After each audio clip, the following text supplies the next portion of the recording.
Hello, everyone. It's great to see you all, like always. Thank you for joining us. I'm Demi Mohammed, the program assistant at the Freer Gallery of Art, and we thank you for joining us today for our art-based meditation session brought to you by the National Museum of Asian Art. Today's meditation will be led by Phil, and we are joined today with Simon Ratigue, the museum's associate curator of the arts of the Islamic world, who will tell us a bit more about the carpet that we are focusing on today and answer your questions after the meditation. Today's art piece will be a carpet that is currently on display as part of our Fashioning an Empire Safavid textiles from the Museum of Islamic Art, Doha exhibition. The carpet is from the early 17th century and features beautiful colors, beautiful designs, and I'm very excited to see how we can interpret it today. So we'll have a little meditation practice, and it'll begin with a stretch, and then we'll employ the breath in a specific manner and exhalation through pursed lips.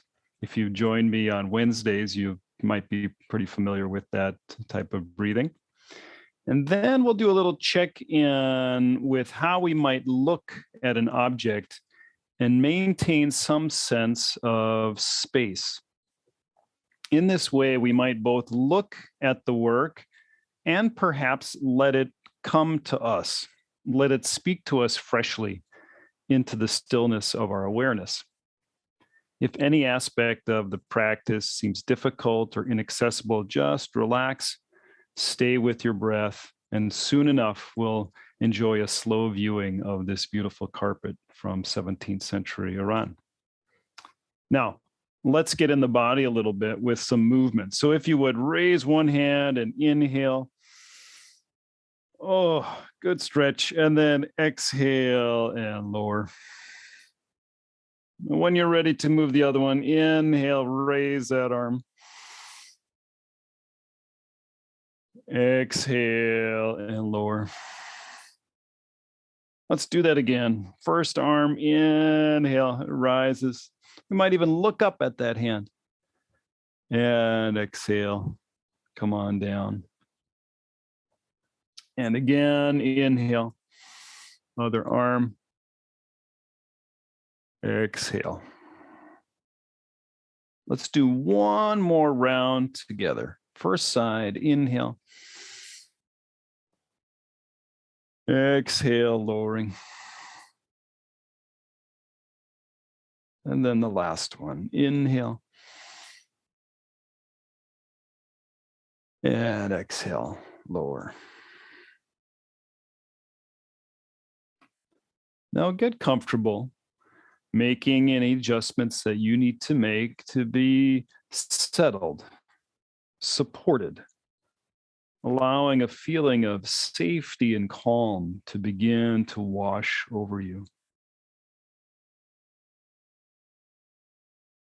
And perhaps as part of this, you could feel the body and the density of the body weighting down to the earth through your seat, through your feet,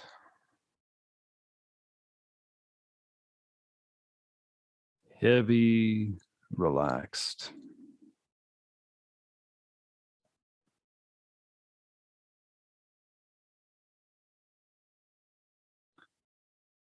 And then bring your attention to the base of the spine. And at the base of the spine, imagine a fluffy cloud, a small cloud right there at the base of the spine.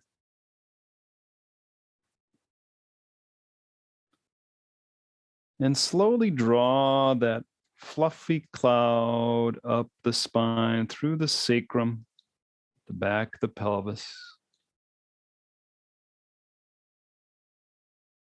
Nice and airy, this cloud transitions to the lumbar spine of the low back.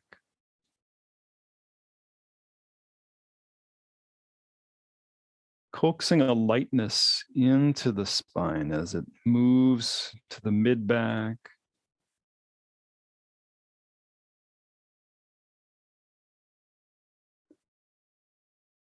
Up a little bit higher into the upper back, between the shoulder blades.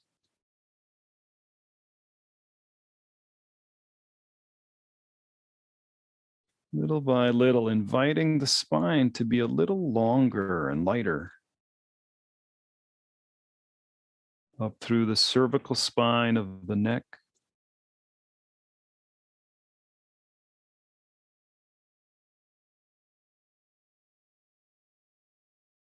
And gently up the back of the head till you arrive at the top of your head.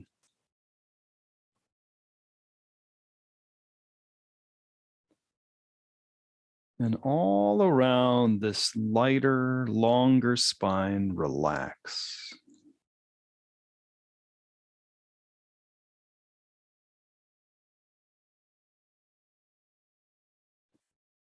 Let go.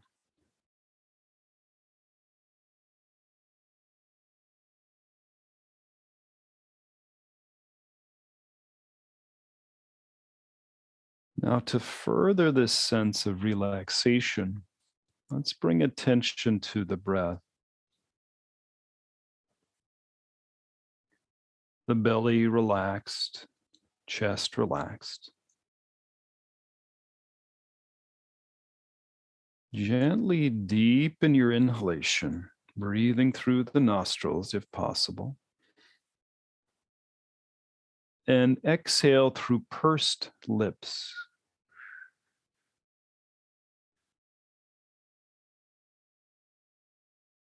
And we'll keep this going, a gentle inhalation through the nostrils if possible. Exhaling through pursed lips as if blowing through a straw.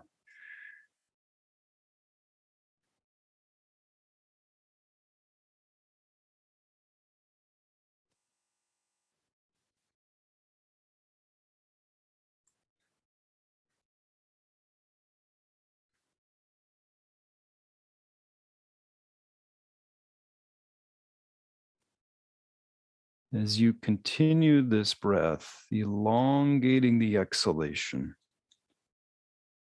see if you might soften your exterior.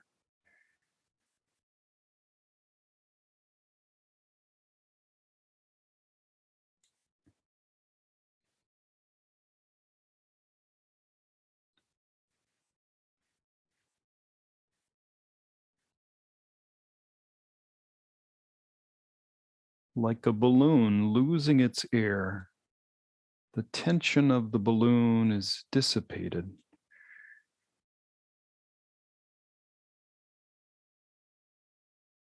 The edges of the body soften.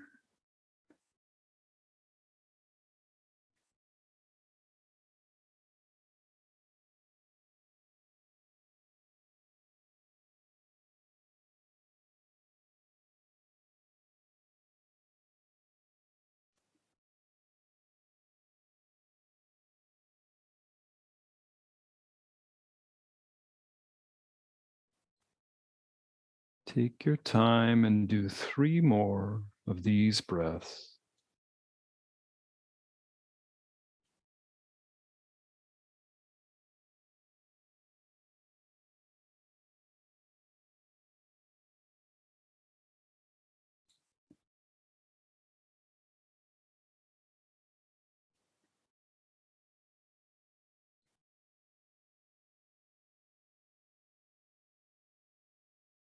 Boundaries dissolving. Body relaxing.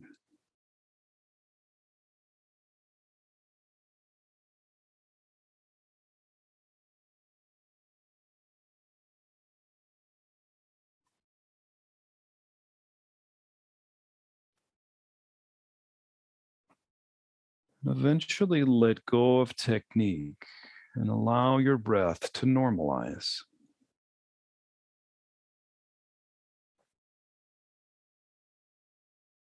No longer manipulating the breath. Let's get out of its way, softening shoulders,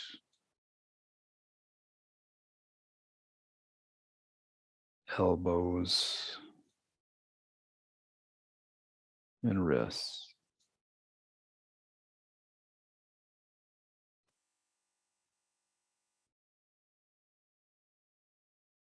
Soften hips.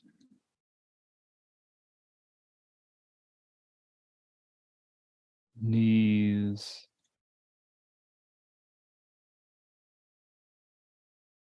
And ankles.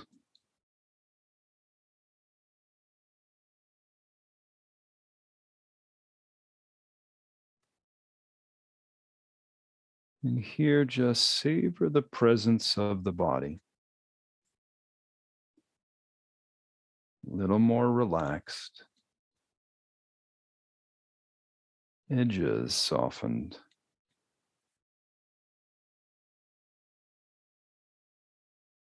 There's nothing to do, just be.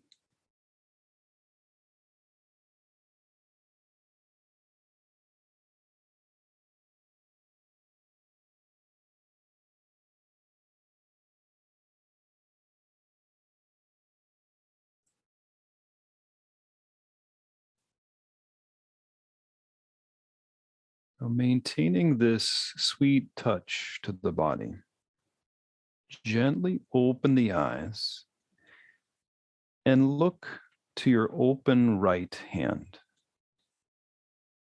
So you might gently open the right hand and see if you can, as you gaze to that right hand, center your attention in the very center of the palm.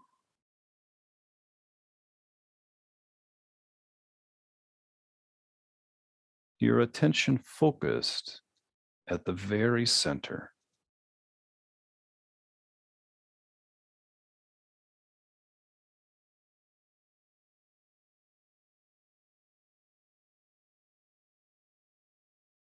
Let's try this with the other hand. Rest the right, left hand opens. Take a moment to acclimate your attention to the very center of the palm, as if your attention could come to a point.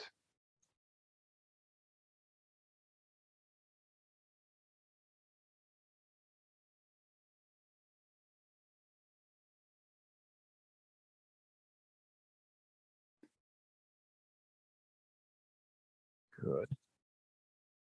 And then open both hands, and neither looking to the right or to the left, be aware of the space between the hands. Looking through the space.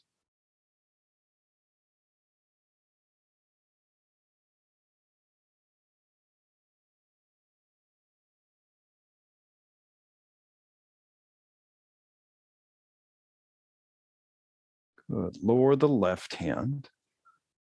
Gaze once more into the center of the right hand. But this time, as you localize your attention in the center of the palm, see if you might also be aware of the space between you and that point.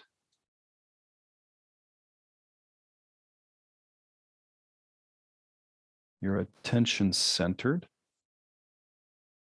but the space between you and the point is part of your awareness.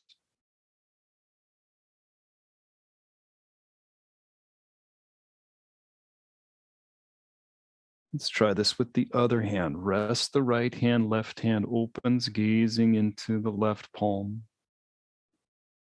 centered there.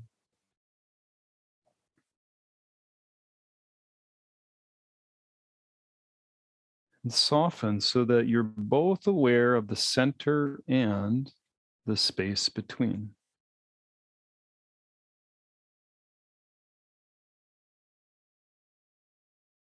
You're aware of looking through space.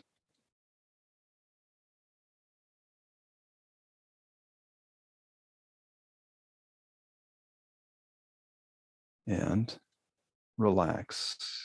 Eyes closed now.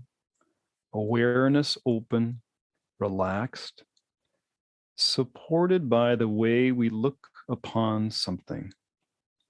Just simply present. And then let's see if we might try this experiment, centering our attention, let's say right about here at the center of the carpet itself. Direct your attention there.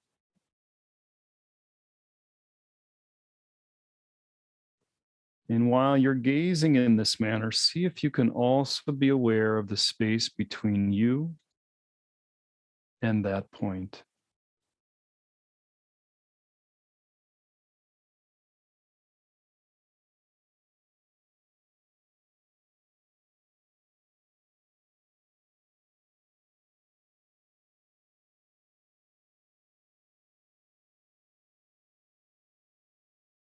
What comes alive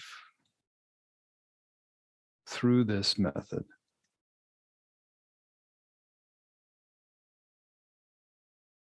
What speaks to you from the work?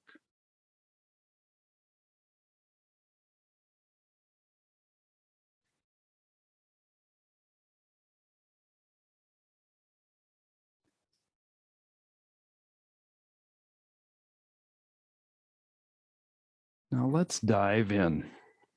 Look a little closer at some details. We'll move up to the top right corner. And here, give yourself permission to look around, see what first grabs your attention.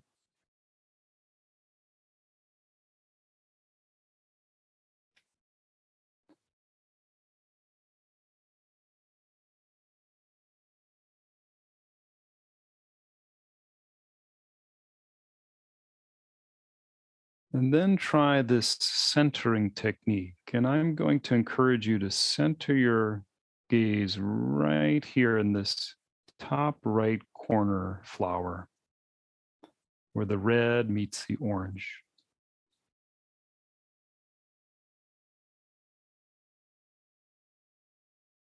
Allow your gaze to land there while you become also aware of the space between you and that object.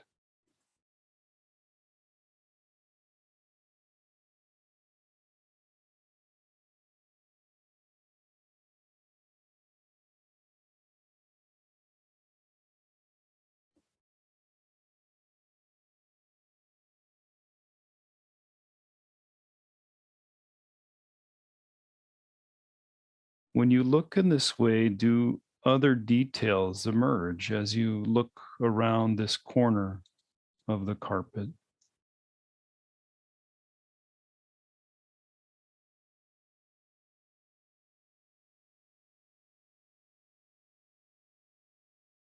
Do certain colors speak to you or details that were hidden just a moment ago?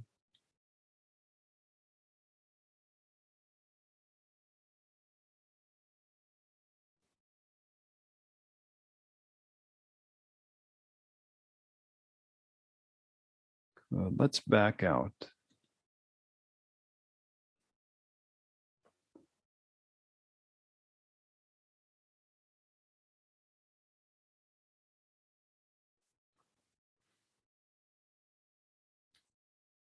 Let's look to another detail. This flower looks attractive. Let's center our attention there for a moment.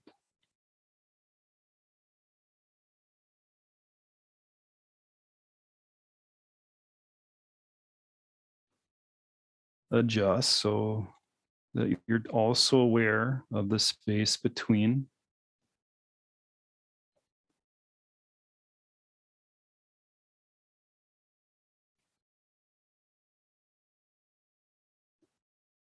And with that subtle shift of the way you approach seeing, take a look around and see what draws your attention.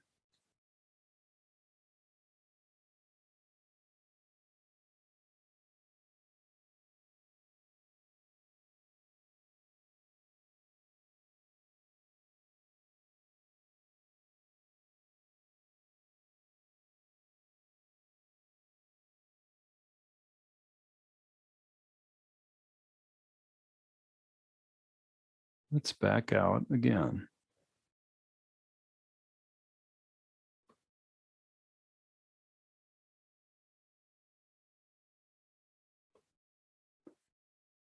And center in on another detail.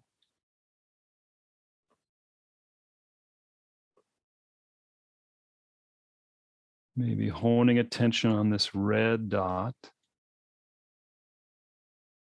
adjusting your vision, becoming aware of space between.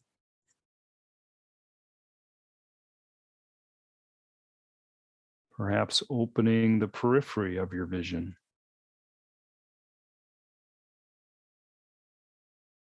Letting more come to you.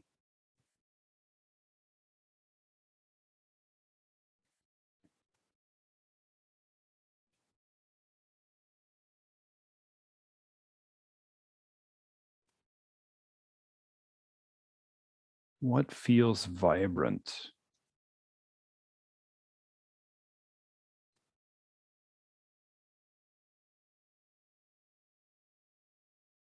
What surprises?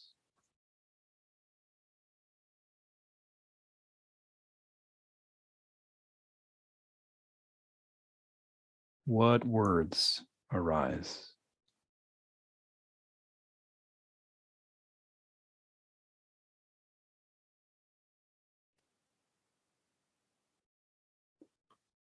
Let's look at one more detail. Scanning up here. Looking through this hole, this opening, through space to the very center, allowing your attention to pour into this object like water from a pitcher.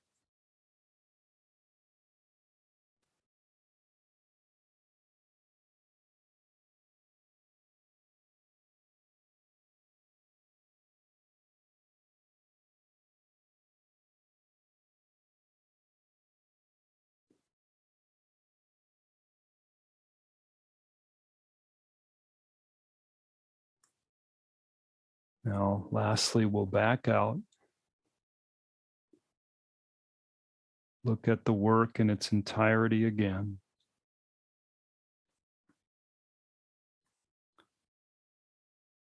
And just be with it and see what comes.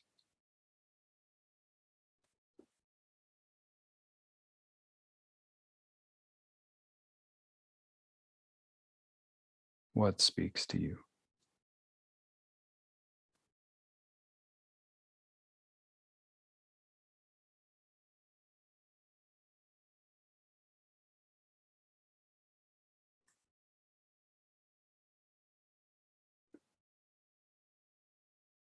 Now, gently close your eyes. Settle back into yourself, relaxing your breath, pausing in silence.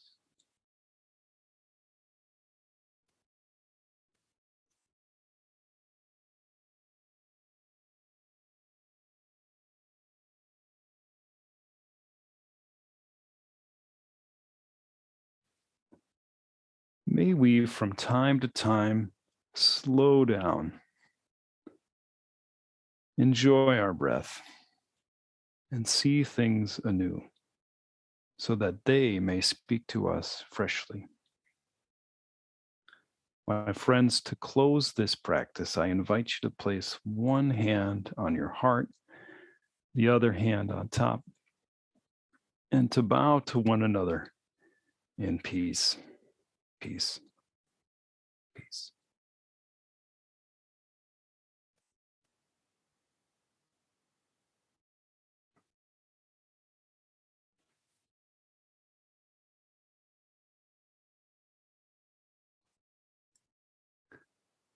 I hand over the ceremony here to Simon and Demi. Thank you all for your participation in that meditation. Thank you, Philip. I feel like all relaxed now. Let's keep looking for a few minutes at this wonderful carpet, which has been part of the collections of the National Museum of Asian Art since 2018, but it was for a much longer time in Washington, as it was part of the Cochrane collection for over a century before. Cochrane was a great collector of carpets, and unfortunately, all the others left Washington, but this one stayed. So we are lucky to have it here. And I, invite you to come to the museum and see it in the flesh as it is on display at the moment. So in the early 17th century, the Safavid king of Iran, Shah Abbas I, ruling from his new capital of Isfahan, oversaw a tremendous flowering of artistic patronage. Textiles played a great role in and were a major element of Safavid art during that time, both because they provided the court with beautiful garments, as shown in the exhibition, and because their export and taxation were lucrative sources of income. Basically, textiles were the oil of Iran at the time. After 1600, Persian carpets were indeed examples of conspicuous consumption in Europe, and thus among the most desirable luxury commodities. The carpet here is made of cotton and wool. That is a difference with like court carpet, which include like silk in their fabrics, and is representative of this production destined to Europe. The design is typical for this group, called Indo-Persian carpets, as Mughal India produced and exported almost identical examples to Europe, and which are difficult with the naked eye to distinguish from their Persian counterparts or models. The layout is symmetrical, both vertically and horizontally, and it goes from the center of the composition, which generates the design outward to the sides and ends.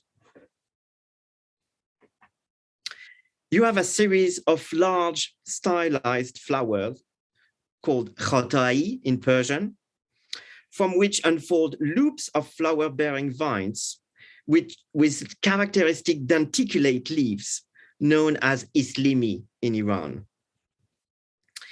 It has also sinuous motifs like squiggles that you can see on the right, borrowed from Chinese art that represent clouds. The main ground is red and surrounded by a blue border with a frieze alternating large flowers and group of small blossoms. All these stylized motifs form the standard repertoire of Persian carpet design. Lotus palmettes, scrolling vines, and split leaves carry the eye from one element to another. When you start gazing at the carpet, your eyes never rest. It's like entering a paradise-like, dreamlike flower garden. Behind this decorated field lies an ingenious system of design. Without going into details, you had like separate paper cartoons which were used to render the design. One, for instance, would repeat 4 times this design at each end. So like you have a pattern in 4. Another one makes up the border. So carpet designers of that period favored this system involving an aesthetic appeal dependent upon repetition and rhythm, which loosely echo court carpets of the time. And as you can see with that example on the screen, it also sort of results in pushing the limits of the medium by transferring the visual language and decorative vocabulary of the arts of the book itself to the knotted surface. Basically, and here's an example of a detail of a frontispiece from a Quran from the second half of the 16th century. And here is another example from an album page, which is contemporaneous with the carpet, this one. And you feel the connections between the textiles and the paper leaf. Basically, with the carpet, it's like looking a manuscript illumination made of wool. What is fascinating with those works is that, in fact, the perfect symmetry you think you contemplate is only apparent. If you look closely, you will see differences, or what we could call mistakes. For instance, the clouds on the right are not the same than the ones on the left. You can see the difference here. This one is like all sinuous. This one is like simpler in its design. In the center that you see like here on the left, the heart of the small flowers, like in the corners here, are not all red, as the one on the top right is actually yellow. Therefore, like breaking this idea of perfect symmetry. The reason is that for Muslims, only God is able of creating perfection. Whatever man makes, it can't be as perfect as God's creation. That is what these imperfections on a carpet that you can barely notice at first are a constant reminder of. Thank you. Hello. It was great. There are a few questions in the chat. It's always nice to see, especially, I think the takeaway, the biggest takeaway for me is there's imperfections in the carpet because we are human. And so I like that a lot. I mean, they made the imperfection on purpose. Yeah, that is the thing. Because when you generate something with a machine, a carpet is made with tools, you can make it perfect. Yeah. That's very true. They have to integrate that mistakes, which will make it imperfect. Yes. So we have a few questions in the chat.